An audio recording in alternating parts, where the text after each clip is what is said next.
Hello everyone, welcome back Saddam Khan physical education classes के ऊपर। आज हम बहुत ही महत्वपूर्ण प्रश्नों पर बात करेंगे जो कि हमारी आगामी परीक्षाओं के लिए बहुत ही महत्वपूर्ण हैं।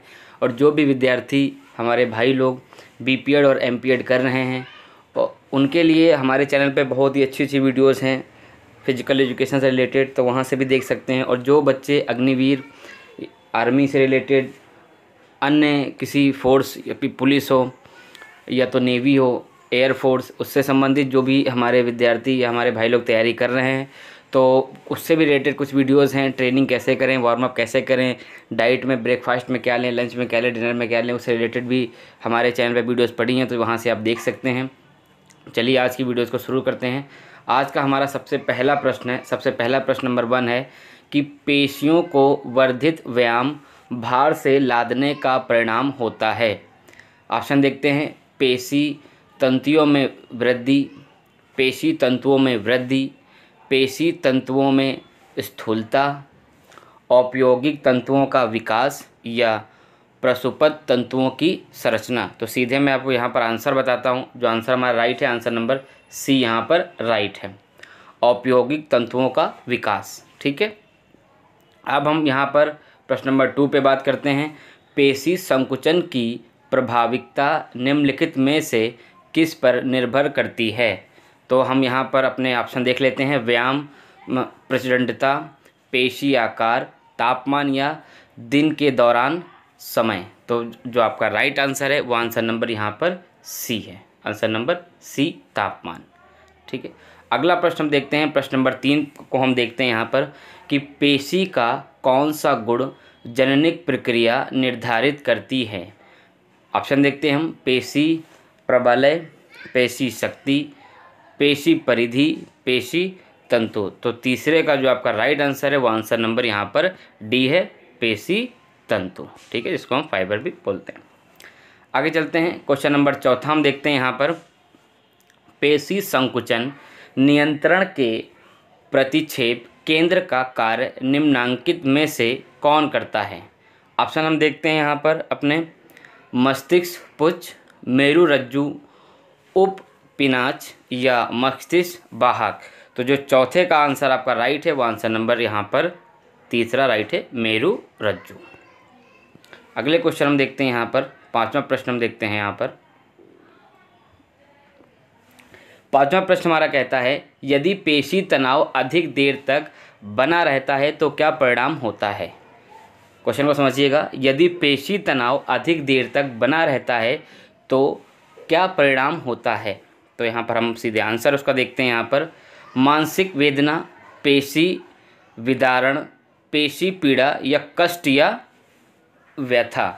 तो आंसर जो आपका राइट है 5वें का यहाँ पर डी हमारा राइट है, कष्ट तथा व्यथा। अगला क्वेश्चन हम देखते हैं। क्वेश्चन नंबर 6 यहाँ पर देखते हैं। संचलन में व्यय होने की ऊर्जा का परिणाम किन 2 दशकों पर निर्भर करता है? ठीक है, यहाँ पर कुछ इस तरह से यहाँ पर ऑप्शन दिए हुए हैं। ऑप्शन नंबर 1 देखते हैं हम। चलने वाले व्यक्ति की टांगों की लंबाई। ऑप्शन नंबर 2 देखते हैं यहाँ पर हम। स्वस्थता। ऑप्शन नंबर 3 देखते हैं हम। स्वास्थ्य स्तर। ऑप्शन नंबर हम 4 देखते हैं। पोषण स्तर। तो जो आपका राइट आंसर है यहाँ पर मैं बताता हूँ आपको, बी वाला राइट आंसर आपका है बी, मतलब दूसरा और चौथा।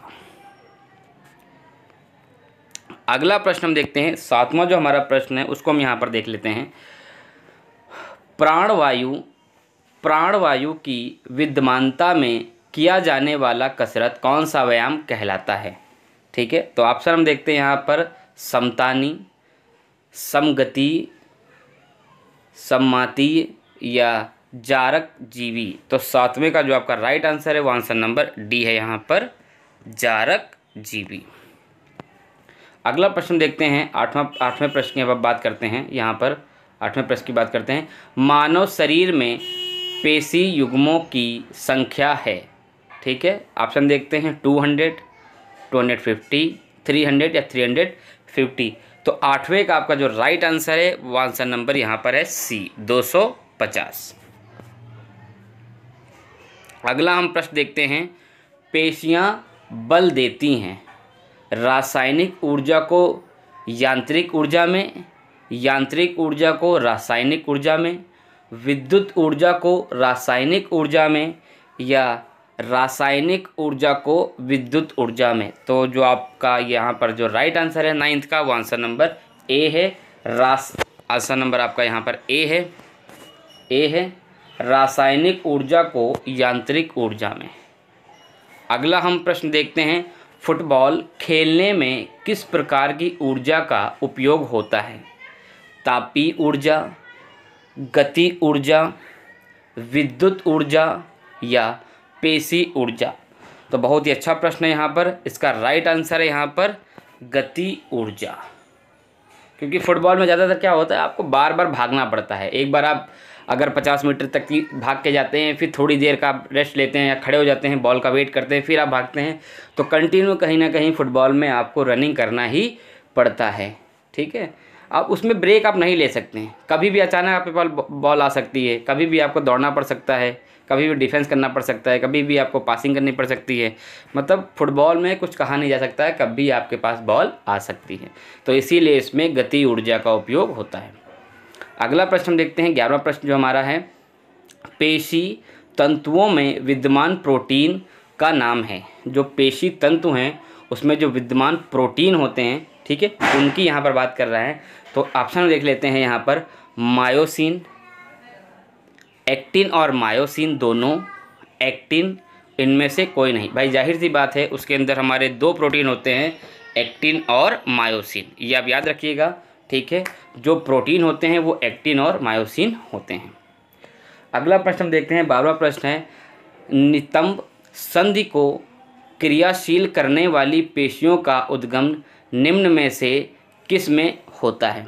तो ऑप्शन हम देखते हैं, मेरुदंड, मेरुदंड, उदर, उदर, त्रिक और श्रोणी। ठीक है, तो आंसर नंबर आपका यहाँ पर राइट है श्रोणी, डी यहाँ पर राइट है श्रोणी। अगला प्रश्न हम देखते हैं यहाँ पर, अगला हमारा जो प्रश्न है 13वें प्रश्न की हम बात करते हैं, शक्तियों की क्रिया विश्लेषण अंतर्गतता वाली जैव यांत्रिकी तर्क संगत रूप में निम्नलिखित में से किस विषय की एक भाषा है? ठीक है, ऑप्शन देखते हैं हम, गति विज्ञान, गतिशीलता विज्ञान, भौतिकी और अभियांत्रिकी। तो यहाँ पर जो आपका राइट आंसर है, आंसर नंबर 1 गति विज्ञान, गति विज्ञान। ठीक है, 13वें का जो हमारा राइट आंसर है वो है गति विज्ञान। अब हम 14वां प्रश्न अपना यहाँ पर देखते हैं, जो कि बहुत ही महत्वपूर्ण है। जैव यांत्रिकी की दृष्टि से गुरुत्व किसी पिंड की किस विशेषता का कारण होता है? आयतन, संतुलन, स्थिरता या भार। तो यहाँ पर जो आपका राइट आंसर है वो है आंसर नंबर डी, भार। आंसर नंबर डी आपका यहाँ पर है भार। अगला हम प्रश्न देखते हैं, प्रश्न नंबर 15 यहाँ पर हम देखते हैं, न्यूटन के गति निम्न नियम में से किसका सुंदर उदाहरण है? न्यूटन के गति नियम निम्न में से किसका सुंदर उदाहरण है? गति विशेष, गति सौंदर्य, प्रगतिकी या गतिकी। तो 15वें का जो हमारा राइट आंसर है वो आंसर नंबर डी है यहाँ पर, गतिकी। अगला प्रश्न हम देखते हैं यहाँ पर, प्रश्न नंबर हमारा 16वां है। 16वें को देखते हैं, कोहनी में आंकुचन किसके द्वारा होता है? द्विशीर पेशियों द्वारा, त्रिशीर पेशियों द्वारा, ए और बी दोनों के द्वारा या किसी के द्वारा नहीं।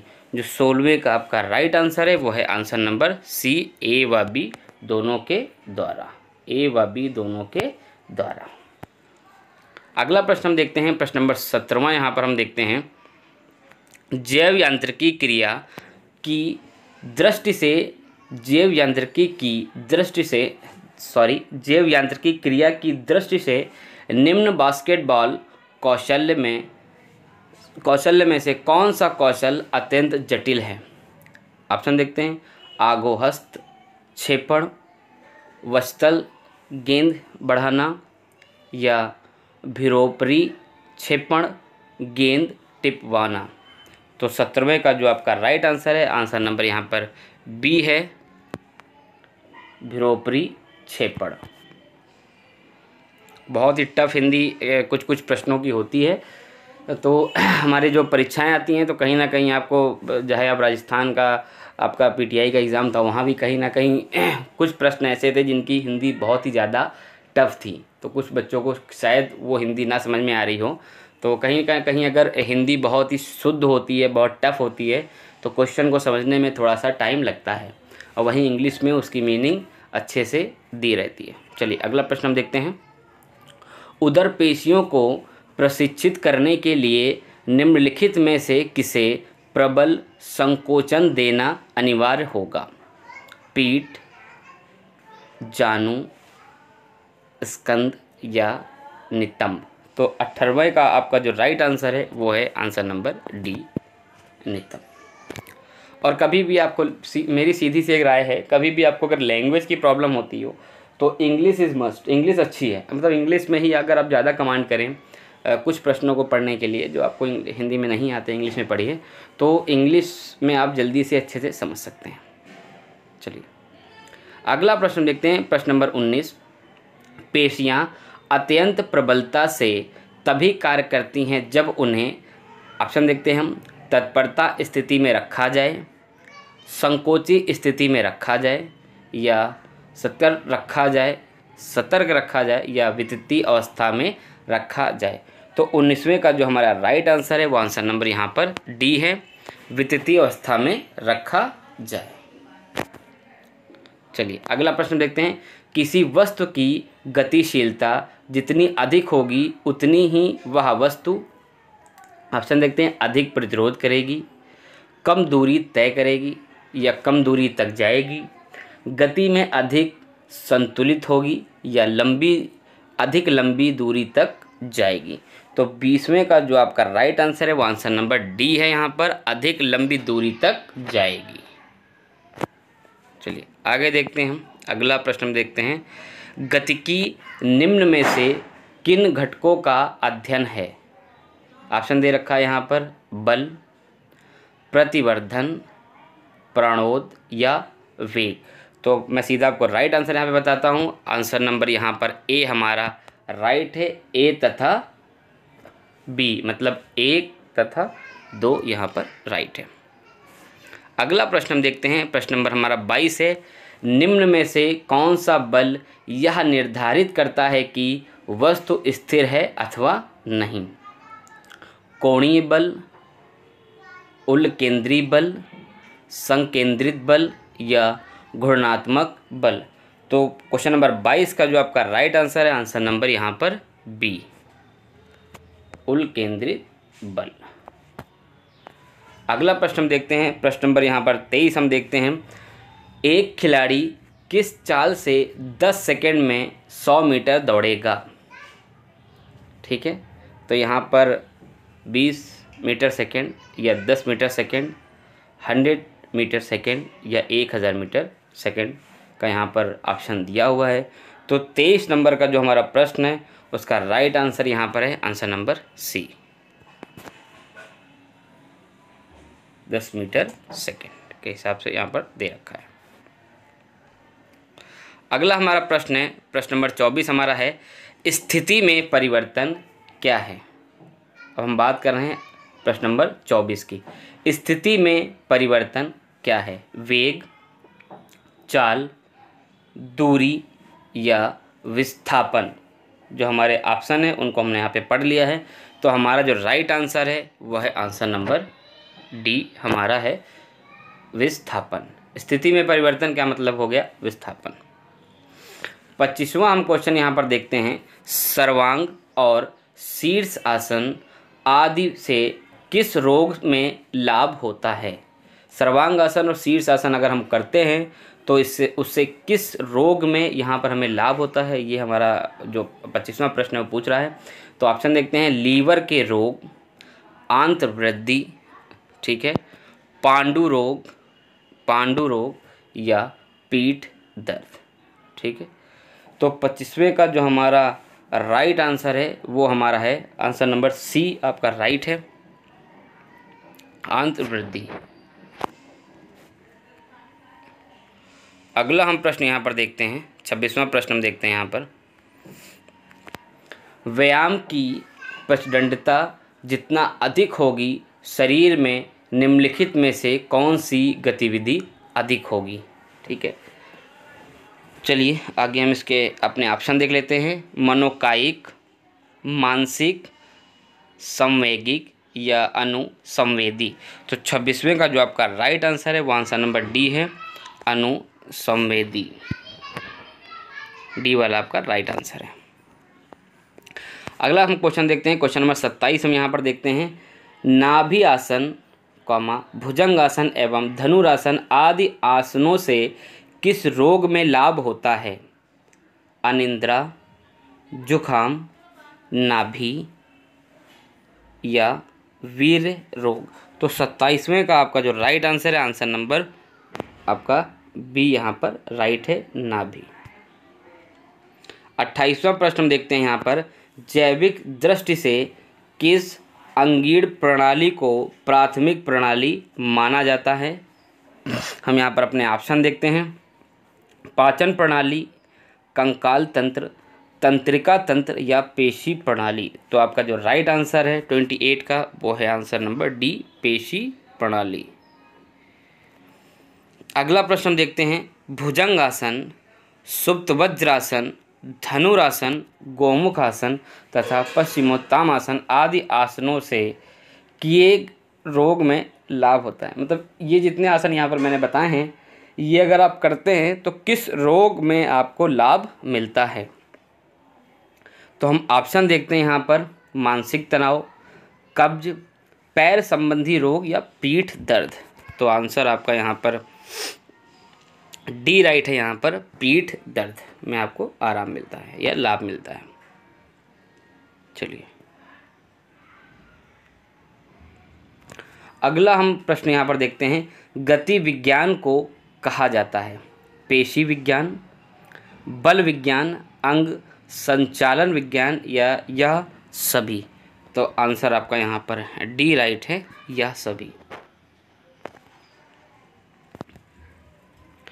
अगला प्रश्न देखते हैं। जैव यांत्रिकी विज्ञान में अध्ययन किया जाता है गुरुत्व केंद्र का, जीवित प्राणियों द्वारा लगाए बल का, ए व बी दोनों, इनमें से कोई नहीं। तो आंसर आपका यहाँ पर सी राइट है, ए व बी दोनों। गुरुत्वाकर्षण जो गुरुत्व केंद्र जो होता है उसका भी अध्ययन किया जाता है और जीवित प्राणियों द्वारा लगाए गए बल का भी अध्ययन किया जाता है। अगला प्रश्न देखते हैं। न्यूटन के प्रथम नियम को जाना जाता है जड़त्व का नियम, गैलीलियो का नियम, ए एवं बी दोनों या इनमें से कोई नहीं। तो 32वें का जो आंसर है आपका वो आंसर नंबर सी यहाँ पर राइट है, ए व बी दोनों। ठीक, गैलीलियो का नियम भी कहा जाता है। अगला प्रश्न हम देखते हैं। न्यूटन के गति के तृतीय नियम को कहा जाता है। अब डायरेक्ट यहाँ पर तृतीय नियम पूछ लिया है। जड़त्व का नियम, गैलीलियो का नियम या क्रिया प्रतिक्रिया का नियम या इनमें से कोई नहीं। तो इसमें जो राइट आंसर आपका है यहाँ पर जो तीसरा नियम है, तो यहाँ पर दोनों चीज़ें यहाँ पर दे रखा है, आप देखिएगा, क्रिया और प्रतिक्रिया का नियम। ठीक है, क्रिया प्रतिक्रिया का नियम ये भी दे रखा है और गैलीलियो का नियम भी यहाँ पर दे रखा है। तो यहाँ पे जो आपका राइट आंसर है वो आंसर नंबर बी आपका यहाँ पर राइट होगा, गैलीलियो का नियम। क्योंकि दोनों आंसर है, लॉ ऑफ हम एक्शन रिएक्शन भी उसके नाम से उसको जानते हैं, तो मेरे हिसाब से ये भी आपका जो ऑप्शन है यहाँ पर राइट होना चाहिए, क्रिया प्रतिक्रिया का नियम। ठीक है, क्योंकि पहला जो है वो जड़त्व का नियम, लॉ ऑफ इनर्शिया, फिर law of acceleration and law of action reaction. ठीक है, चलिए आगे चलते हैं हम। 34वां क्वेश्चन यहाँ पर हम देखते हैं, 34 क्वेश्चन। योग दिवस कब कब से प्रारंभ हुआ, मनाया जाता है या प्रारंभ हुआ, बातें की हैं। तो 2012, 2014, 2013 या 2015। तो योग दिवस कब से हुआ था हमारा? 2015 से शुरू हुआ है। तो आंसर आपका जो राइट है वो है 2015, डी वाला आपका राइट है। चलिए अगला प्रश्न देखते हैं। न्यूटन के दूसरे नियम को क्या कहा जाता है? त्वरण का नियम, जड़त्व का नियम, घनत्व का नियम या घूर्ण का नियम? तो आंसर आपका यहाँ पर राइट है, त्वरण का नियम, त्वरण का नियम। ठीक है, जिसको मैंने आपको भी बताया था कि लॉ ऑफ एक्सेलरेशन के नाम से भी जानते हैं। पहला law of inertia, law of acceleration and law of action reaction. ठीक है, बस इसमें से थोड़ा सा मुझे ये डाउट है इसके अंदर, इस नियम में देखिए यहाँ पे गैलीलियो का नियम भी दे रखा है, गैलीलियो का नियम, और यहाँ पर भी दे रखा है क्रिया प्रतिक्रिया का नियम। तो लॉ ऑफ हमारा एक्शन रिएक्शन भी है और गैलीलियो का नियम भी होता है। ठीक है, चलिए अगला हम प्रश्न देखते हैं। प्रश्न नंबर 36, अष्टांग योग में पंचम अंग का क्या नाम है? यम, धारणा, नियम, प्रत्याहार? तो आंसर जो आपका 36वां है उसका आपका डी राइट है, यहाँ पर प्रत्याहार। ठीक है, योगा पे मैंने एक विस्तार पूर्वक वीडियो बना रखा है, आप जा करके वीडियोस में आप एक बार देख सकते हैं। मैंने पूर्ण जानकारी बताई अष्टांग योग के बारे में, प्राणायाम के बारे में, टाइप्स ऑफ प्राणायाम, और जितने भी चरण हैं यम नियम आसन के उनको बारे में बता रखा है मैंने, उनकी मीनिंग बता रखी है, हर चीज़ के बारे में पूर्ण जानकारी मैंने उसमें दे रखी है। तो मैं लिंक डिस्क्रिप्शन में डाल दूंगा योगा का जो मैंने पढ़ाया है, तो आप वहाँ से देख सकते हैं। ठीक है, अब प्रत्याहार इसमें पूछ रहा है, सबसे पहले होता है आपका यहाँ पर, सबसे पहले हम देखते हैं यहाँ पर यम, फिर नियम, फिर आसन, प्राणायाम, प्रत्याहार। तो प्रत्याहार किस पे आ रहा है? 5वें नंबर पे। ठीक है, सबसे पहले हमारा यम, नियम, आसन, प्राणायाम, प्रत्याहार, धारणा, ध्यान, समाधि। क्लियर, ये इसको बोलते हैं अष्टांग योग। तो 5वें नंबर पे कौन सा आ रहा है हमारा? प्रत्याहार। देखिए यहाँ पे लिखा है अष्टांग योग में पंचम अंग का नाम है वो है प्रत्याहार। ठीक है, याद करने के लिए बहुत ही सिंपल है, यम, नियम, आसन, प्राणायाम, प्रत्याहार, धारणा, ध्यान, समाधि। ठीक है, उसकी जो मीनिंग वगैरह अगर आपको जाननी है तो वो मैंने यम में आपको जो यम की मीनिंग है, नियम की मीनिंग है, ठीक है, वो सब मैंने एक योगा का पूरा एक वीडियो बनाया, उसमें आप अच्छे से समझ सकते हैं। अगला प्रश्न हम देखते हैं। न्यूटन के गति के तृतीय नियम के उदाहरण हैं। तैराक का पानी को पीछे ढकेलना, या बंदूक की गोली छोड़ने पर पीछे धक्का लगना, तीसरा है क्रिकेट की गेंद पकड़ते समय हाथ पीछे खींचना, या ए एवं बी दोनों? तो आंसर जो आपका राइट है यहाँ पर वो हमारा राइट है, हमारा राइट आंसर है यहाँ पर आंसर नंबर डी, ए व बी दोनों यहाँ पर हमारे राइट आंसर हैं। थोड़ा सा एक्सप्लेन कर देता हूँ यहाँ पर। तैराकी का पानी को पीछे ढकेलना, ठीक है, तैराक का पानी को पीछे ढकेलना। भाई जब स्विमिंग करते हैं जाहिर सी बात है पानी किधर ढकेलता है? वो पीछे। तो जहाँ पर एक तरफ एक्शन हो रहा है वहाँ पर रिएक्शन भी हो रहा है।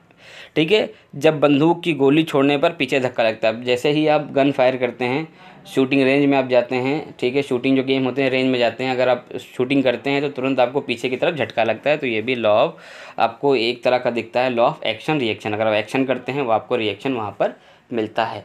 अगर किसी फुटबॉल को आप किक करते हैं और वो फुटबॉल जाकर दीवार में लगती है तो वापस वो आपकी तरफ फिर वापस आती है, तो वहाँ पे भी लॉ ऑफ एक्शन रिएक्शन हमें देखने को मिलता है। और जो हमारा तीसरा एग्जांपल यहाँ पे दे रखा है, ये तीसरा एग्जांपल दे रखा है कि क्रिकेट की गेंद पकड़ते समय हाथ पीछे खींचना, तो ये एग्जांपल आपको मिलेगा लॉ ऑफ एक्सीलरेशन, जो कि न्यूटन्स का दूसरा नियम है। ठीक है, किसका नियम है? दूसरा नियम है न्यूटन का, जिसको हम लॉ ऑफ एक्सीलरेशन के नाम से जानते हैं। कि अगर क्रिकेट की गेंद पकड़ते समय हम हाथ को पीछे करते हैं तो ये हमारा जो न्यूटन का दूसरा नियम है उसका एग्जाम्पल माना जाता है। चलिए अगला हम प्रश्न देखते हैं। इंद्रियों का संयम कहलाता है, ठीक है, दम, प्रत्याहार, नियम या यम? तो आंसर आपका यहाँ पर राइट है, यहाँ पर प्रत्याहार। ठीक है, सी वाला। ठीक है, अगला प्रश्न देखते हैं। उत्तम कोटि के साधनों के लिए साधना है, साधनों के लिए साधना है सप्तांग योग, क्रिया योग, अष्टांग योग या अभ्यास और वैराग्य? तो 39 का जो आपका राइट आंसर है वो है आंसर नंबर बी, अष्टांग योग, जिसके अंदर हमने आपको पहले बताया था यम, नियम, आसन, प्राणायाम, प्रत्याहार, धारणा, ध्यान, समाधि, इतनी चीज़ें इसके अंदर आती हैं। अगला प्रश्न देखते हैं, प्रश्न नंबर 40 देखते हैं। विराम के विपरीत दिशा को कहते हैं, ठीक है, प्रश्न को समझिएगा। विराम के विपरीत दिशा को कहते हैं शक्ति, गति, सहनशीलता या लचक।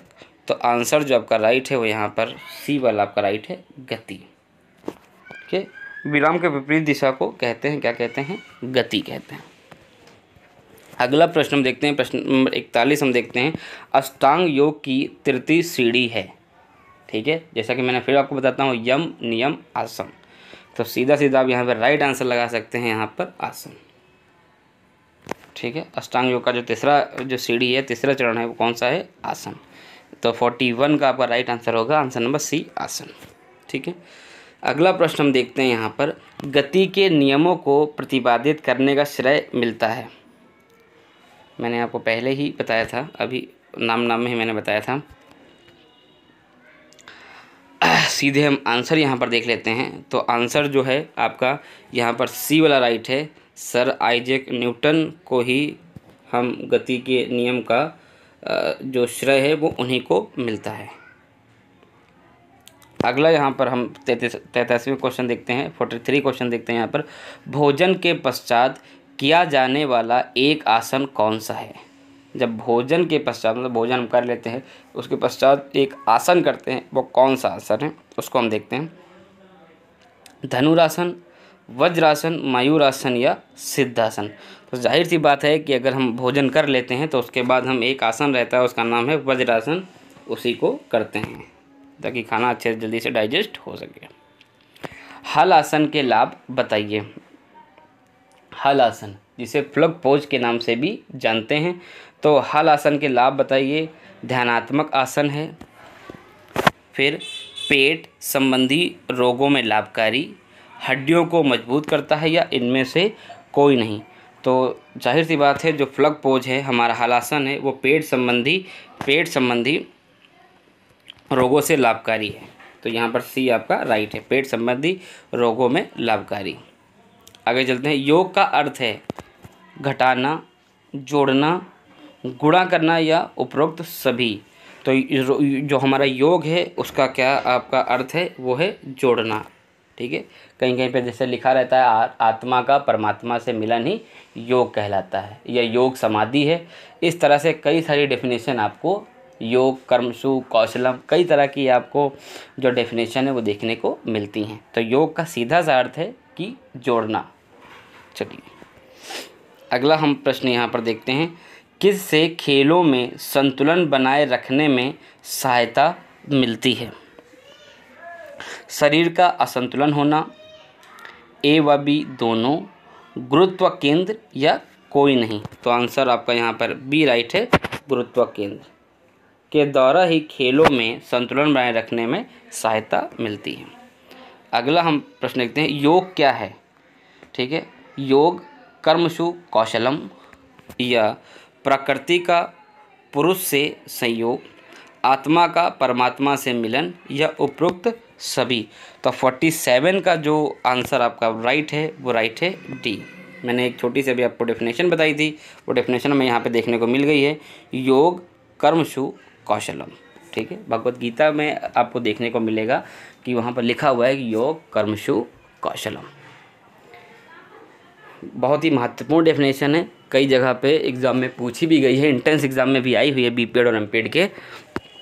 चलिए अगला हम प्रश्न देखते हैं। गति विज्ञान लाभदायक है शारीरिक उपचार में, शारीरिक शिक्षा एवं खेलकूद में, ए व बी दोनों, या इनमें से कोई नहीं। तो आंसर आपका यहाँ पर सी राइट है, ए व बी दोनों। ठीक है, शारीरिक उपचार में भी है और शारीरिक शिक्षा एवं खेलकूद में भी है। अगला प्रश्न देखते हैं। डायबिटीज़ में महत्वपूर्ण योग का नाम है। अगर किसी को डायबिटीज़ है तो उसमें महत्वपूर्ण योग का नाम क्या होगा। वज्रासन, भुजंगासन, मयूरासन या प्रथम मंडूक आसन। तो 49 का जो आपका राइट आंसर है वो है यहाँ पर हमारा डी वाला है, प्रथम मंडूक आसन। सूर्यभेदी प्राणायाम किस प्राकृतिक का प्राणायाम है? तो 50वां जो हमारा प्रश्न है बहुत ही महत्वपूर्ण है, क्योंकि प्राणायाम से कहीं ना कहीं क्वेश्चन जरूर आता है, प्रश्न आपको देखने को मिलेगा एग्जाम में। शीतल प्रकृति का या मध्य प्राकृतिक का, गर्म प्राकृतिक का या उपरोक्त में से कोई नहीं। तो क्वेश्चन नंबर 50 का जो राइट आंसर है वो है गर्म प्राकृतिक का। किसका है यहाँ पर? गर्म प्राकृतिक का राइट आंसर है आंसर नंबर बी। ठीक है, अगला हम यहाँ पर देखते हैं। प्राणायाम में 3 चीज़ें आपको दिखाई देगी, पूरक, कुंभक, रेचक। ठीक है, सांस को लेना, रोकना और छोड़ना। फिर हमारे जो प्राणायाम के टाइप्स हैं, ठीक है, उनको भी आप जब पढ़ेंगे तो आपको समझ में आएगा कि कौन कौन से टाइप्स ऑफ प्राणायाम है। कभी कभी यही पूछ लेता है कि प्राणायाम कितने प्रकार के हैं या इसमें से प्राणायाम कौन कौन सा है। तो क्वेश्चन इस तरह से भी कहीं ना कहीं बन सकते हैं। तो हमारे लिए प्राणायाम ज़रूर इंपॉर्टेंट है, क्योंकि 1 न 2 क्वेश्चन ज़रूर प्राणायाम से आया करते हैं।